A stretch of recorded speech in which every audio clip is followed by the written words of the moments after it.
கண்ணும் கண்ணும் கொள்ளையடித்தால் காதல் என்று அர்த்தம். கடலை வானம் கொள்ளையடித்தால் மேகம் என்று அர்த்தம். பூவை வண்டு கொள்ளையடித்தால் புதையல் என்று அர்த்தம். புதையல் என்னை கொள்ளையடித்தால் மச்சம் என்று அர்த்தம். அர்த்தம்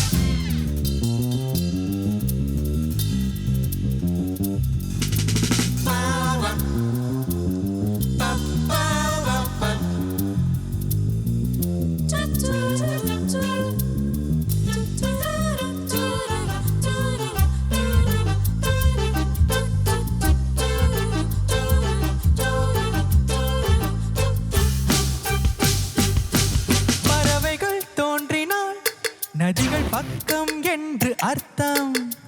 பார்க்கடல் பொங்கினால் வானில் பௌர்ணமி என்று அர்த்தம்.